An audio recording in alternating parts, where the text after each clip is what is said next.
오늘 그 역대상 이 말씀을 이렇게 보면은요, 다윗이 헤브론에서 온 이스라엘의 왕이 되는 그런 이스라엘에서 온 왕이 되는 그런 역사가 일어나는 그런 본문을 우리가 보고 있습니다.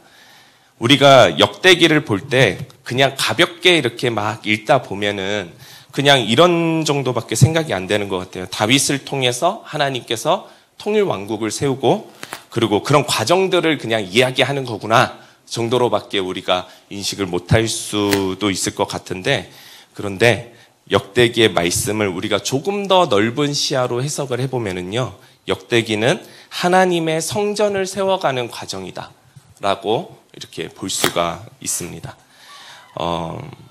척박한 땅, 그리고 우상과 무당들이 판을 치던 땅 가운데 하나님께서는 다윗에게 기름을 부으시고, 그리고 다윗을 통해서 이스라엘을 통일을 시키시면서 다윗으로 인해서 솔로몬대로 이어져 성전이 이제 건축되는 그런 장면을 역대기를 보면서 보게 되는 것이죠.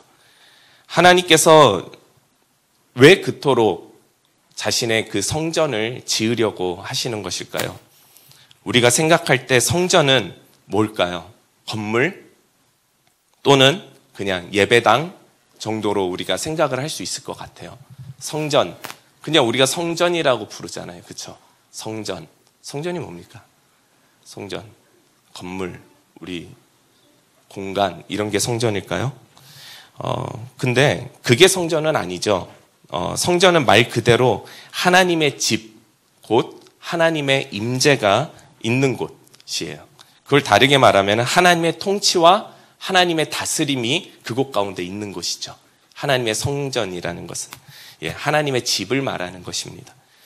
여러분들이 이렇게 큐티를 쭉 하면서 역대기를 이제 앞으로 계속 보게 될 텐데, 하나님의 사람들을 통해서 하나님께서 자신이 거할 집을 짓는 모습을 상상해 보시면 좋을 것 같아요. 그 사람들을 통해서 자신의 성전을 어떻게 지어가는가, 그 성전을 기점으로 하나님께서는 어떤 통치와 어떤 다스림들을 나타내려고 하시는가를 쭉 보시면 좋을 것 같아요. 적용을 할 때도 그럼 지금 우리가 살아가고 있는 이 시대 가운데에서 하나님께서는 내게 어떤 성전의 모습을 요구하고 계시는가, 그리고 그 시대 성전을 세우기 위해서 하나님께 충성되고 순종한 용사들의 모습처럼 나는 살아가고 있는가에 대해서 한번 점검해 보면서 이렇게 말씀을 쭉 보시면 좋을 것 같습니다. 오늘 본문을 보면은 이게 온 이스라엘이 그 헤브론에 모입니다. 그리고 다윗을 혈족이라고 말하는 거예요. 그래서 그 진짜 혈족이라서 말하는 게 아니라 그 다윗에게 이게 친밀감을 표시하는 말로서 이제 당신은 나의 혈족이고 우리의 왕입니다 하면서 기름을 붓고 왕으로 이제 추대하는 그런 장면이 나오는 것이죠.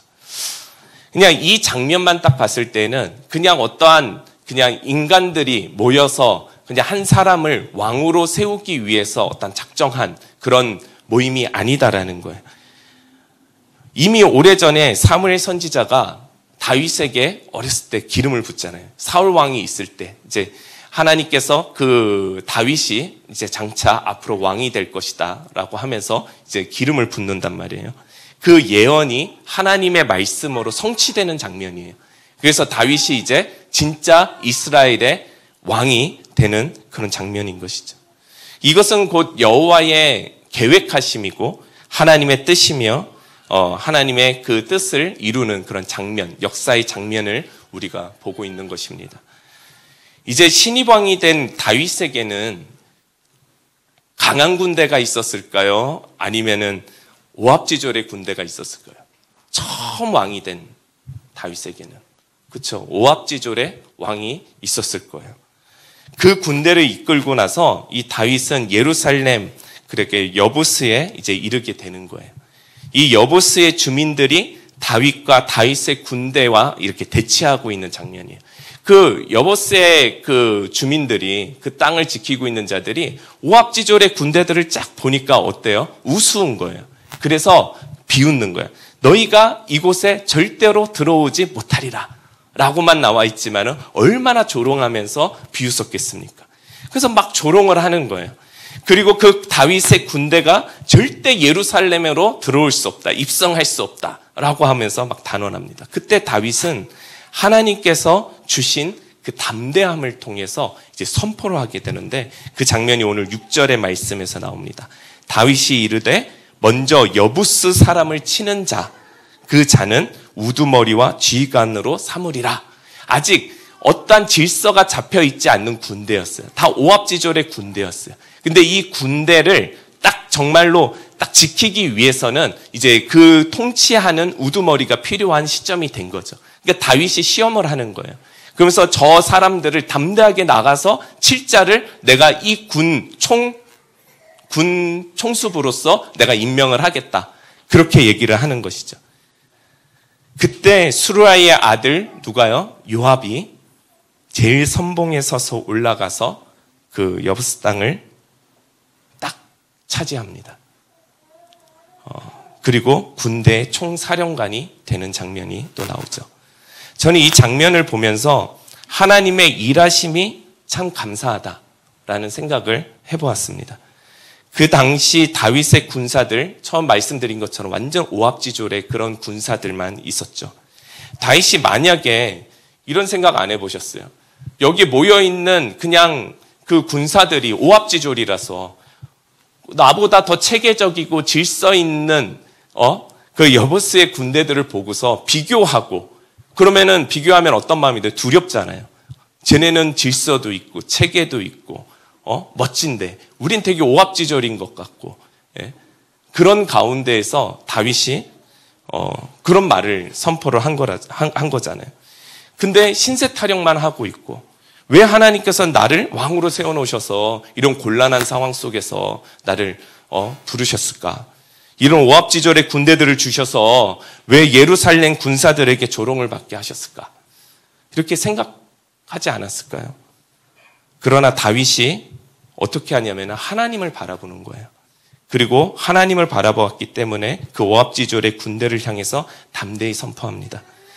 하나님께서 분명 예비한 자, 하나님께서 나를 부르셨다라는 것, 하나님께서 나를 기름 부으셨다라는 것은 환경과 상관없이 내가 하나님의 말씀과 통치 가운데 순종하게 될 때에 하나님께서 일하신다라는 것을 다윗은 알고 있었던 거예요. 이 환경은 중요하지 않아. 이 오합지졸의 군대들이 중요하지 않아. 하나님이 분명히 이곳에서 이 오합지졸 중에서도 하나님께서 예비한 자가 분명히 있을 거라는 그 확신이 있었다라는 거예요. 하나님이 나 혼자 나가서 싸우기를 위해서 오합지졸을 두고 나를 왕으로 기름 부으시지는 않았다라는 것에 대한 어떤 확신, 신뢰, 믿음이 그 다윗의 마음 가운데는 있었던 것이죠. 그래서 그런 담대한 선포가 다윗에게서 나올 수 있었던 것입니다. 이래서 리더의 자질이 굉장히 중요한 거예요. 네, 리더의 자질이 그래서 중요한 거예요. 자질은 다른 것이 아니죠.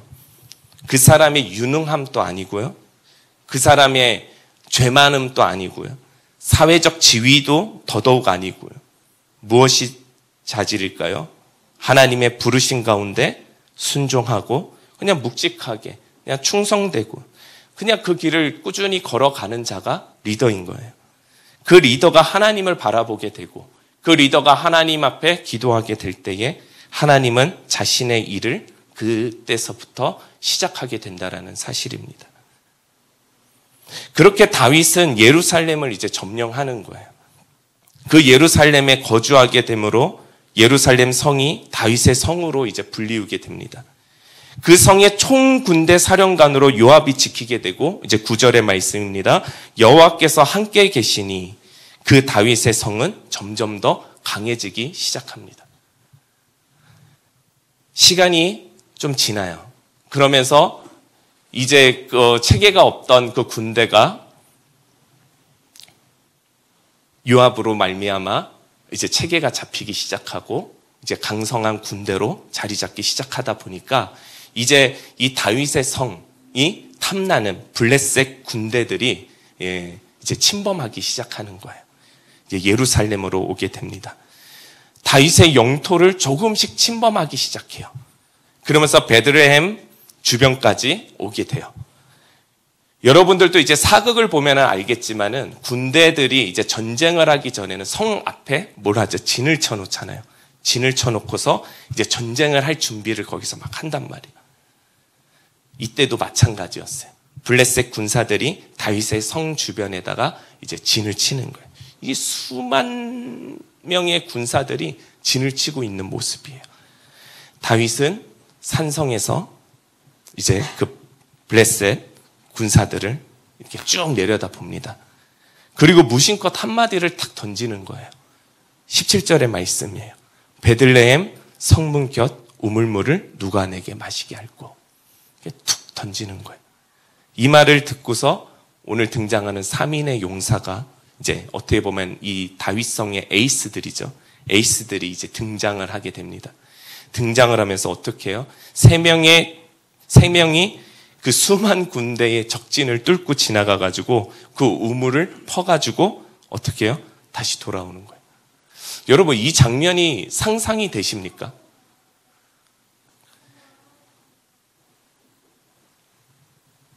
적어도 수만 명이 되었던 그 군사의 그 적군의 그 진을 지나쳐 들어가서 우물물을 퍼가지고 돌아오는 거예요.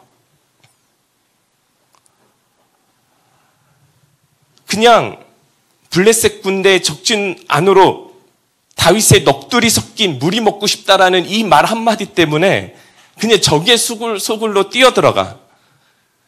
이게 사람 되게 어리석은 거 아닐까요? 그렇죠. 죽을 수도 있는데. 그리고 딱 어떻게 해요? 그 우물만 딱 퍼가지고 다시 적진을 뚫고 우물물을 다윗에게 바치는 거예요. 진짜 말이 쉽지. 일단 그래요. 들어가는 것은 어떻게든 들어갔다고 쳐도, 허를 찔러가지고 뭐 들어갔다고 쳐도, 속임수를 써서 들어갔다고 쳐도 나올 때는 어떻게 그렇게 나올 수가 있다라는 것이죠. 저는 이 세 명의 용사의 이 담대함을 보면서 하나님께 부름받은 우리 하나님의 백성들의 삶이 어때야 되는가가 좀 떠올라온 것 같아요. 우리 그리스도인의 삶이 하나님께서 나와 함께 하심을 믿는 이 하나님의 백성들의 삶이 어때야 하는가? 이래야 하지 않을까? 그런 생각을 해봤어요. 하나님의 말씀에 충성된 그 그리스도인은 세상에 허를 찌르는 삶을 살아야 된다는 것이죠. 아무도 정말 저거는 보편적이지 않아. 그냥 우리가 추구하는 건 있잖아요. 그냥 보편적인 삶을 살아가고 무난한 삶을 살아가고 막 이렇게 하고 있는데 그냥 세상에 어떤 허를 툭 찌르는 그런 삶. 그 길을 갈 때 사람들은 어리석다. 안 될 거다. 왜 그렇게 사냐? 막 이렇게 비난하지만은 하나님께서 나와 함께 하심을 믿고 하나님의 방식으로 하나님 말씀에 충성됨으로 순종함으로 하나님 말씀대로 그냥 살아가는 그 삶. 저는 그 삶이 우리 눈에 보이는 시각적으로 보여지는 그런 대표적인 삶들이 우리 선교사님들의 삶이라고 생각하고 우리가 세상 가운데에서 선교적 삶을 살아야 되는 어떤 한 부분이라고도 생각이 듭니다. 어떤 사람들은 그래요. 그쪽으로 가면 손해보지 않습니까? 그리스도인은 항상 손해보는 삶을 살아야 됩니까? 그러니까 세상적인 생각이죠. 인간적인 생각이죠. 하나님의 말씀에 충성된 자들, 하나님의 말씀에 순종함으로 가는 자들을 하나님께서 일하시고 지키신다라는 것에 대한 믿음과 확신이 없을 때에는 충분히 그런 얘기들이 나올 수 있죠. 하지만 하나님이 함께 하시는 자들에게는 이런 놀라운 일들이 일어난다라는 것이죠. 그 여호와 하나님께서 나를 지켜주실 거라는 그 믿음으로 발을 내딛는 사람들을 통해서 세상은 당황을 하는 거예요. 한마디로 이거죠. 이게 뭐지? 얘는 뭐야? 이런 말과 함께 자신은 그런 삶을 살아가지 못한 것에 대한 부끄러움과 수치감이 들므로 나도 저 사람을 한번 따라가 살아가 봐야 되겠다라는 라는 어떤 마음을 통해서 전도도 이루어지는 거 아니에요. 우리 그리스도인들이 예수 믿는다고 여기서 열심히 울면서 기도하면서 세상 나가서는 세상 사람과 똑같이 살아간다면 도대체 그들이 무엇을 통해서 진리의 길을 바라보고 무엇을 통해서 예수의 길을 바라보고 무엇을 통해서 복음이 좋은지 말씀이 좋은지 알 수 있냐라는 거예요. 결국은 우리 그리스도인들이 살아가는 그 허를 찌르는 당황과 수치감을 줄 수밖에 없는 그 허를 찌르는 삶을 통해서 그들이 예수를 보게 되고 뭔가 특별함을 보게 되고 하나님 함께 하심을 보게 되는 거 아닐까요? 아, 예수를 믿는 자들과 함께는 함께 가볼 만하겠다. 그와 함께하는 여호와 하나님은 믿을 만한 분이시구나. 아, 그분만이 정말로 유일신이시구나 라는 것을 믿지 않을까 생각해 봅니다. 어쨌든 이 세 명의 용사가 이렇게 해서 물을 딱 떠와가지고 다윗에게 탁 바치는 거예요. 다윗은 근데 더 멋져. 어떻게 하냐면은 이렇게 말합니다. 18절의 말씀이에요.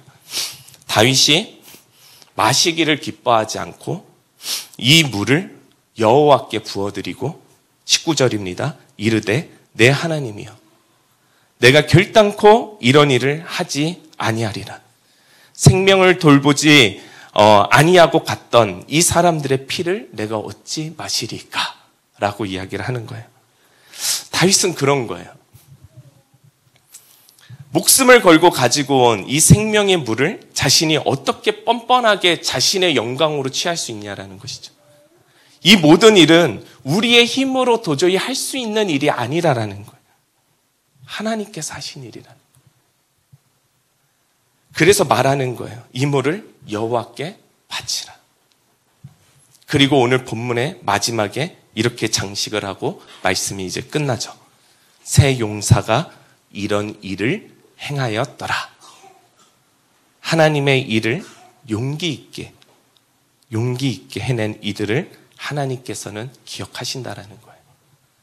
저는 이 말씀을 보면서 세 용사가 꼭 우리 신풀교회 이 성도들을 보는 것 같았어요. 여러분들의 삶이 아닐까? 그런 생각을 좀 해봤어요.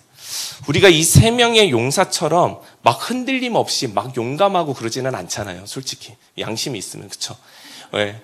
막 용감하고 그러지는 않아. 그런데 보면은 우리가 두 교회가 합쳐지면서 보면은 각자의 역사들이 있어요. 이름 없는 교회도 이게 외관상으로 그렇게 좋은 교회는 아니었어. 내가 볼 때는 예배당도 되게 불편하고, 애들은 막 커가는데 막 카페에서 예배 드려야 되고, 예. 그리고 막 세워지는 그 과정들을 들어보면은, 와, 어떻게 그러면서도 여러분들이 이 자리까지 올 수가 있었지? 그런 생각들이 들 때가 있어요. 뭐, 우린 교회도 말하면은 입만 아프죠. 제가 뭐 평신도로 리더가 됐는데, 아, 이게 교회야, 아니야. 내가 여길 계속 다녀야 돼, 말아야 돼 하면서도 뭔가의 막 이끌림, 그 안에서의 하나님의 역사를 보면서 온 거잖아요. 가정에서 예배 드린다고 그러면 사람들이 이단 아니냐고 그러고, 무슨 전도사가 개척을 하냐고 그러고, 막 그 교회 오빠였는데 전도사가 되고, 목사가 되고, 막 이렇게 온 거잖아요. 말도 안 되는 거예요. 성전도 없어. 예? 이게 뭐냐라는 거예요. 그래도 어떻게든 간에 여기까지 계신다라는 것. 그 순간순간의 유혹과 때로는 그 힘듦과 타협과 어쨌든 그 우여곡절을 이겨내고서 하나님께 그래도 그 순간순간 보이는 은혜에 반응하고 그 순간순간 보이는 하나님께서 함께 하심에 반응하며 그래도 걸어서 이 길까지 온 여러분들 아니십니까? 그렇다면 우리가 이제 이런 질문을 한번 좀 던져봐야 될 때인 것 같아요. 이때쯤이면. 나는 왜 이토록 힘든 시기를 지나면서 세상에는 편안하고 좋은 서비스를 제공하는 교회들도 많고 여기 있는 어떻게 담임 목사보다도 목양도 더 잘하고 훨씬 더 시스템적이고 설교도 더 잘하고 그런 사람들 많은데 나는 왜 이 공동체에 함께하고 함께 지키고 이 공동체와 내 삶을 함께하기로 나는 왜 마음을 먹었는가? 결국 하나님께서 다윗을 통해서 이루고 싶은 것은 뭐였을까요? 성전이었다라는 것이죠. 성전. 백성들이 바벨론의 포로로 끌려가서 노예의 삶을 살다가 돌아왔을 때 완전히 황폐하고 폐허가 된 그 도시와 성전을 보고서 그들이 다시 성전을 재건해야 되겠다라고 생각한 이유가 무엇이라고 생각하십니까? 저는 이들이 그 당시에 회고한 그 말씀이 이 역대기의 이 말씀을 보지 않았을까? 그런 생각이 드는 거예요. 하나님께서는 이 다윗을 통해 이 솔로몬 때에 성전을 세우셨다.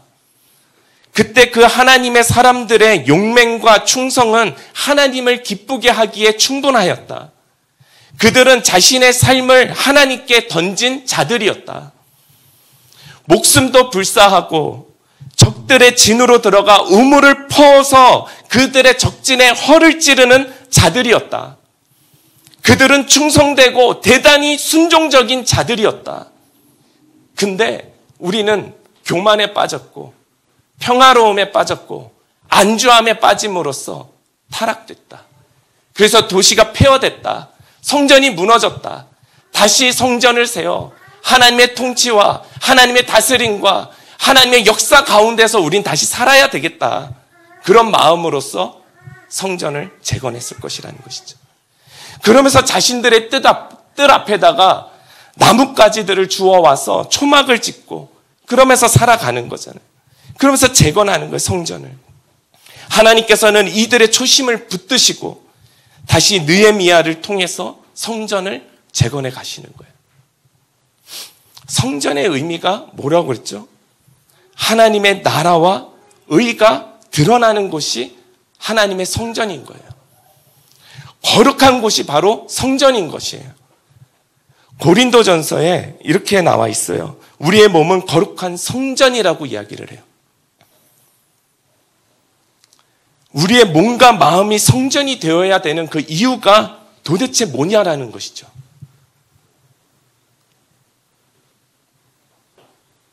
나를 통해 하나님의 나라와 의와 뜻이 이 땅 가운데 이루어지기를 원하시는 하나님의 뜻이 아닐까요?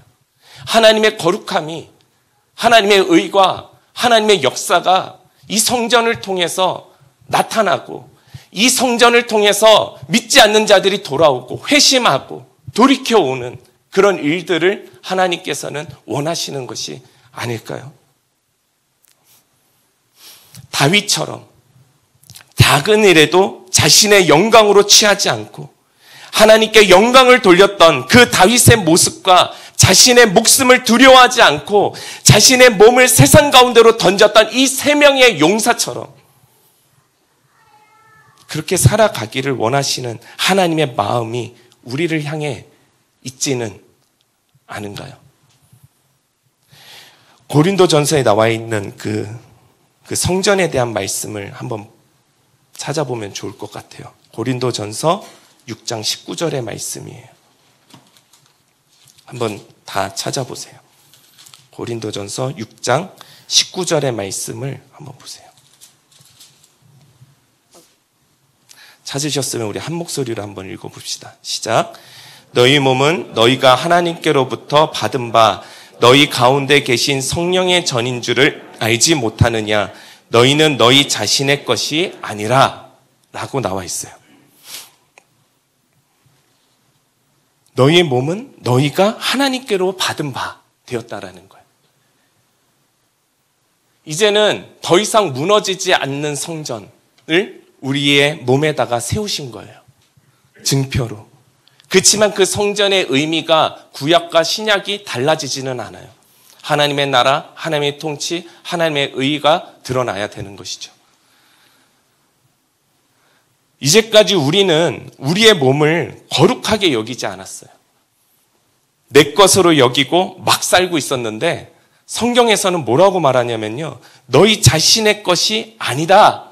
이 몸은 너희가 하나님의 백성이 되고 하나님의 자녀로 살아가는 순간서부터 너희의 것이 아니다. 그렇죠? 오늘 19절의 말씀에 나와 있죠. 너희의 것이 아니다. 라고 말하는 거예요. 뭐라고 말씀하시는 거예요? 주님께 바쳐진 하나님의 거룩한 전인이라 라고 이야기하고 계십니다. 그래서 우리가 모였을 때 비로소 우리는 성전이, 거룩한 성전이 될 수 있는 거예요. 이것이 오늘 성전이 될 수 있는 이유가 바로 이거 아닐까요? 하나님께서 우리 심플교회를 성전으로 이 땅에 부르신 이유가 무엇일까요? 이 땅에 하나님의 나라를 충만히 선포하고 세워가라라는 하나님의 말씀으로써 우리를 이곳에 부르셨다라는 사실이죠.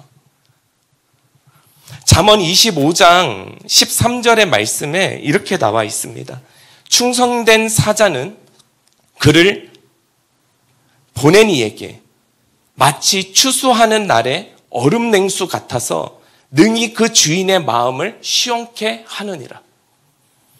추수하는 날에 얼음 냉수가 얼마나 소중합니까?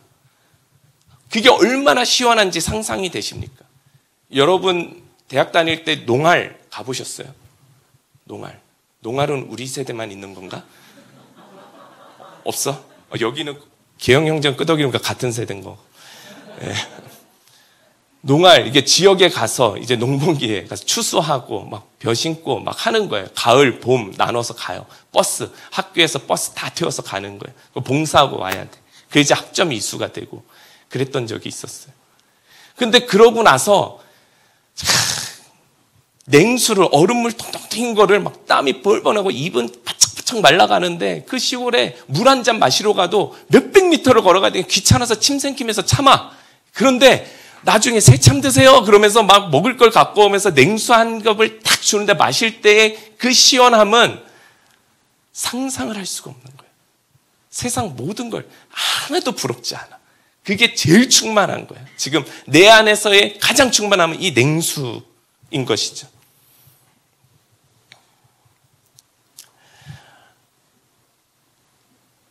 그 냉수가 주인의 마음을 얼마나 시원케 하는 것이겠습니까?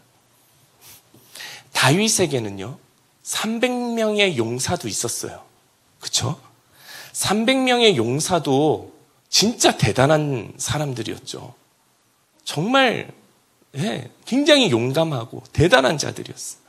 그런데 이 다윗 옆에 있는 이 3명의 용사는 더 어마어마한 자들이었다라는 거예요. 군이 철수하는데 뒤에 대군이 몰려오는데 지들 혼자서 그 대군과 맞짱을 뜬 자들 아닙니까? 저는 그렇게 생각하는 거예요. 주인의 마음을 시원케 하는 자, 정말 주님의 마음을 시원케 하는 자, 그런 자는 정말 우리가 몇 명이 모이느냐, 숫자가 엄청 많은 것, 그게 과연 주님의 마음을 시원케 하는 것일까요? 아니에요. 사람이 많으면 좋죠. 우리가 더 선한 일들도 할 수 있고. 그렇지만 그거는 그냥 우리가 도구로서 가는 거죠. 그게 진짜 주님의 마음을 시원케 하는 건 아니라고 생각해요. 많음보다 충성입니다. 정말 하나님의 마음을 시원케 하는 것은 많은 것이 아니라 충성된 자들을 통해서 주님의 마음을 얼음물 냉수와 같이 시원하게 할 수 있다는 거예요. 주인의 속을 얼음 냉수같이 그렇게 시원하게 하는 삶. 하나님께 기름받았던 그 사울은 결국 하나님께 충성된 삶이 아니라 세상과 타협하고 자신의 영광과 의를 위해서 살아가다가 결국은 자신의 칼에 맞고 죽게 됩니다.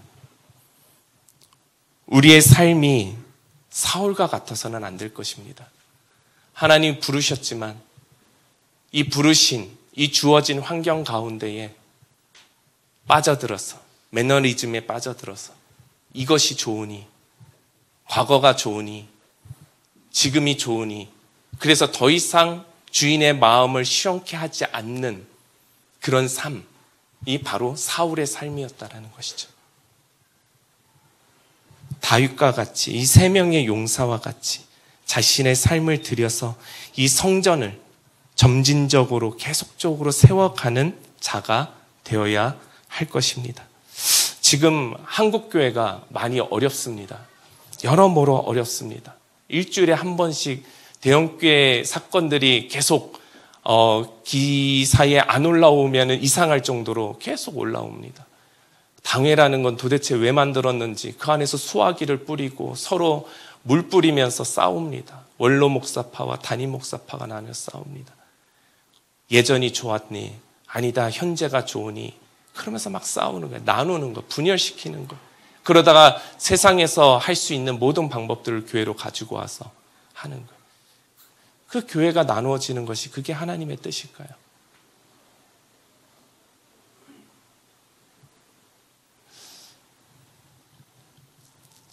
근데 여러분, 실망하지 않으셔도 돼요. 실망하지 않아도 됩니다.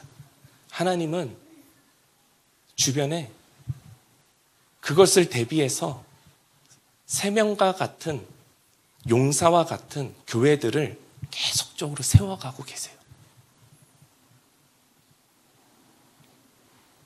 저는 그 세명과 같은 교회, 그런 교회, 여러분들 이미 우리가 많은 간증들이 있잖아요. 여러분들이 어떻게 이 교회를 처음 오게 되었는지. 그 모든 힘듦을 뚫고 함께 한국교회의 미래를 바라보고 그래도 좀 더 건강한 교회로 가기 위해서 직분조차도 우리는 거부하는 건 아니지만은 굳이 지금 상황에서 세울 필요 없다. 시스템이 아닌 관계성이다. 만남이다. 통해서 지금까지 그것에 대해서 불만 갖지 않고 여기까지 온 이유가 무엇입니까? 이 세상에 있는 많은 제도권 교회들이 얼마나 우리 교회를 보고 비웃겠습니까? 그것도 없는 게 교회냐? 저것도 없는 게 교회냐? 결국 다 그것들 때문에 싸우고 분열되는 거는 모르고 그것 때문에 그러냐? 저는 이렇게 생각해요. 교회답지 않은 교회는 잘못된 거예요. 그렇지만은 교회스럽지 않은 교회는 괜찮다고 생각해요. 이 약간 역설적인 건데 좀 교회가 너무 교회스럽지 못한 것을 왜 교회스럽지 못하게끔 가겠습니까? 교회가 이 하나님의 함께 하심과 하나님 일하심을 바라보지 못하고 너무 교회다운 것에 치우쳐서 우리들의 열정으로서 교회의 성전을 재건하는 것이 아니라 바벨탑을 쌓고 있었기 때문에 그런 거 아닐까요? 저는 우리 심플교회가 이 다윗처럼 이 세 명의 용사처럼 점진적으로 하나님의 나라의 의를 드러내고 그런 선포하는 공동체가 되어가고 있다. 저는 그렇게 생각합니다. 여러분, 오늘 또 마지막 찬양에 제가 어저께 이제 마지막 설교 끝나고서 함께 불렀으면 좋겠다 하는 찬양이 이 브라이언 킴, 우리 세인이와 경민이가 가장 좋아하는 형이고 목사님이고 일주일에 한 번씩 농구하고 같이 영어 공부하고 이렇게 하는데 이 브라이언 킴 목사님이 지은 노래 중에서 주가 일하시네 있잖아요. 이 가사를 보면은요, 이 후렴 부분만 보면은 이래요. 주가 일하시네, 주가 일하시네, 주께 아끼지 않는 자에게. 주가 일하시네, 주가 일하시네, 신뢰하면서 걷는 자. 어디를 뭐를 통해서 주가 일하신다고 이야기하고 있어요. 주께 아끼지 않는 자. 주의 일에 있어서 자기의 몸을 내던지는 자. 그냥 던져버리는 거예요. 순종하면서 던지는 거예요. 주가 일하시네, 주가 일하시네. 하나님의 말씀이 변하지 않다라는 것. 그것을 지키면서 그 본질을 지키면서 끝까지 살아가고자 하는 그것을 신뢰하면서 걷는 자들을 통해서 하나님의 일들이 이루어지기 시작한다라는 거예요. 저는 이 심플교회가 여러분들이 생각할 때 이 심플교회가 어떤 교회다라고 나름대로의 정의들을 가지고 있을지 모르겠지만은 저는 여기까지 심플교회가 온 것이 주가 일하셨기 때문에 가능하다고 생각이 들어요.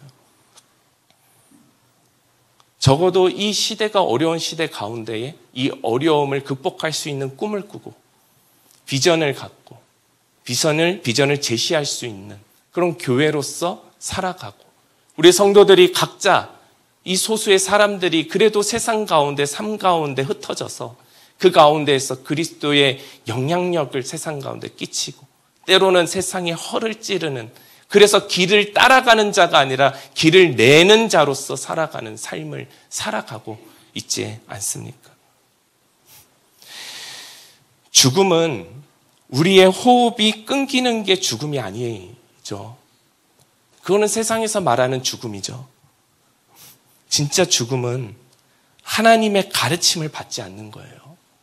하나님의 통치를 받지 않는 거예요.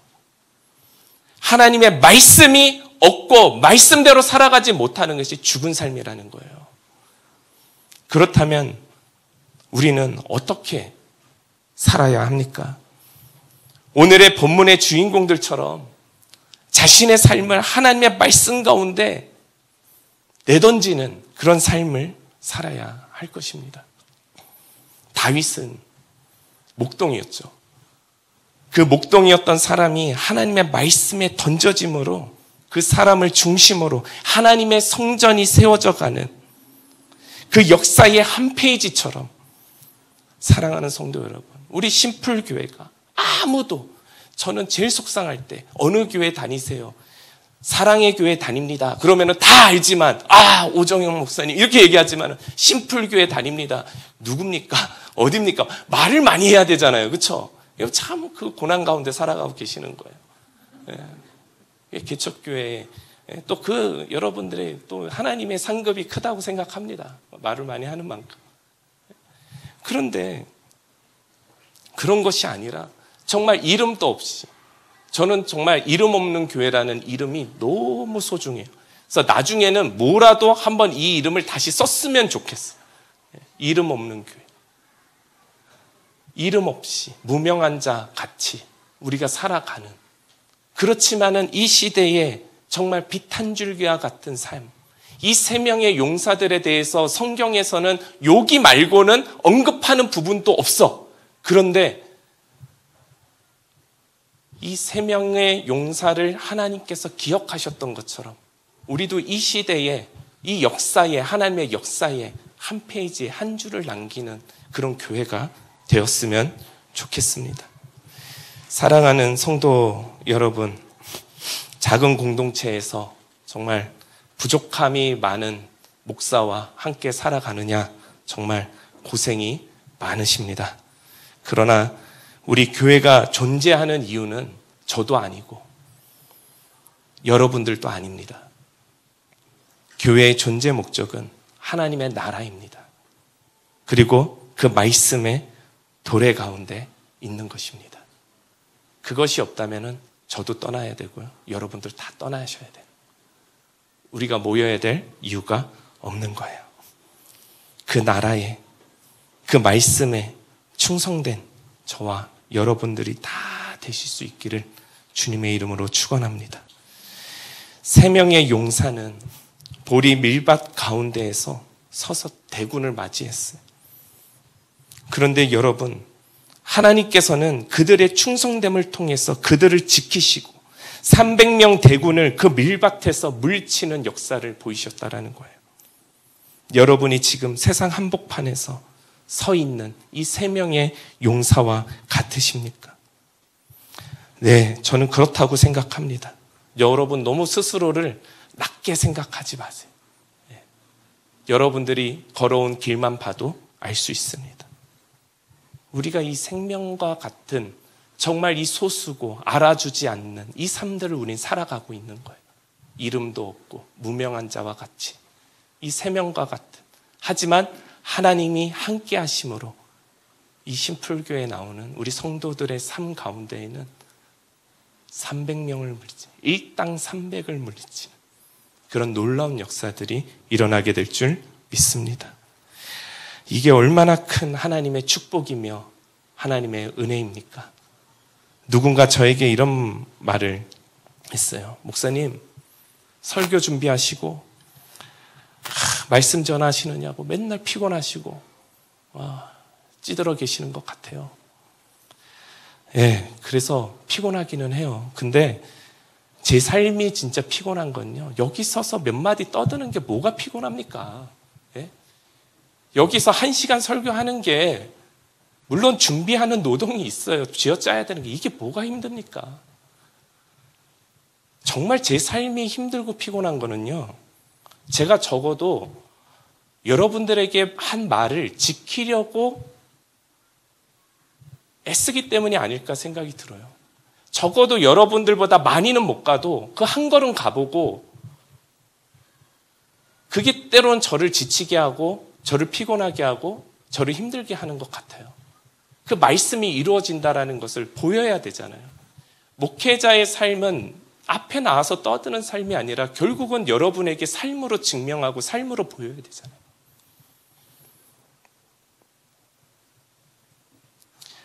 그러나 사랑하는 성도 여러분, 하나님께서는 하나님께 예배드리는 자를 기뻐하지 않으십니다. 선한 사마리아인의 그림을 우리가 얼마 전에 한번 본 적이 있죠. 제사장은 어떤 자였습니까? 하나님께 제사를 드리는 자였죠. 레위인은 어떤 자였습니까? 목회자와 같은 자였어요. 다 그 강도 많은 여인을 값도 많은 자를 지나쳐버렸어요. 말씀 보느냐고. 자기가 할 일이 있어서. 근데 여행객 한 명이 그 선한 사마리아인이 그 강도 맞은 자를 돕습니다. 하나님 무엇을 기뻐하실까요? 여러분 여기 앉아서 일주일에 예배 한 번 드려서 좋은 말씀 듣고 충만해져서 가는 거 하나님 글쎄요. 그냥 입장 바꿔 생각해도 별로 것 같아요.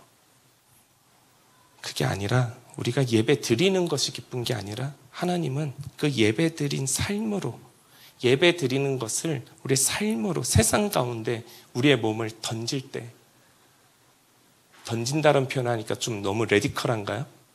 그 가운데 우뚝 서서 버티며 살아가게 될 때 하나님께서는 정말로 그 사람을 통해서 기뻐하시는 거예요. 왜 기뻐하시느냐?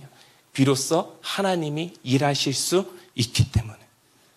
비로소 우리를 구원하실 수 있기 때문에. 하나님께서 그래야지만이 우리를 도우실 수 있기 때문에 기뻐하시는 거예요. 그런 여러분들과 함께 제가 동행할 수 있어서 개인적으로 참 영광이고 참 감사하다. 그리고 행복하다. 생각합니다. 많은 목사님들이 물어봐요.